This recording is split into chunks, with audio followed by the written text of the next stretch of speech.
श्री स्वामी समर्थ बखर भाग 24. गवे स्वामींना दर्शन. श्री स्वामी समर्थ मंगळवेढ्याहून निघाले ते पंढरपुरास गेले. मग तिथून मोहोळास आले. पंढरपुराहून मोहोळास येताना मध्ये भीमा नदी लागते. भीमा नदीला महापूर आला होता, त्यामुळे नावा बंद होत्या. श्री स्वामी समर्थ तसेच चालत नदीतून पलीकडे गेले. नदीत गुडघाभर पाण्यापेक्षाही जास्त पाणी झाले नाही. हा चमत्कार मोहोळच्या काही लोकांनी पाहिला. मोहोळ गाव हे तालुक्याचे ठिकाण असून त्यावेळेस तेथे राजश्री गणेशा हरी सोहनी या नावाचे मामलेदार होते.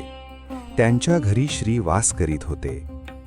मोहोळात गवे स्वामी म्हणून लिंगायत योगाभ्यासी साधू होते.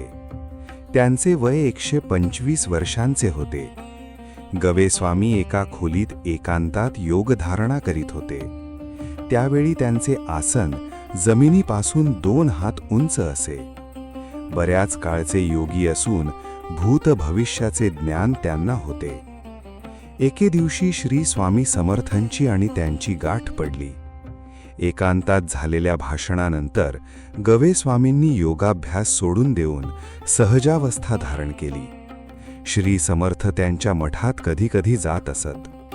श्री समर्थ अक्कलकोटास गेल्यावर बऱ्याच दिवसांनी गवे स्वामी समाधीस्थ झाले. मोहोळात श्री स्वामी समर्थ असताना एक कोष्ठी जातीचा गृहस्थ आपणास ब्रह्म दाखवा म्हणून श्रींच्या पाठीस लागला.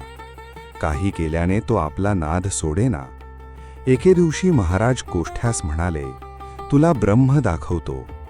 मोहोळात श्री नागनाथाचे देवालय आहे.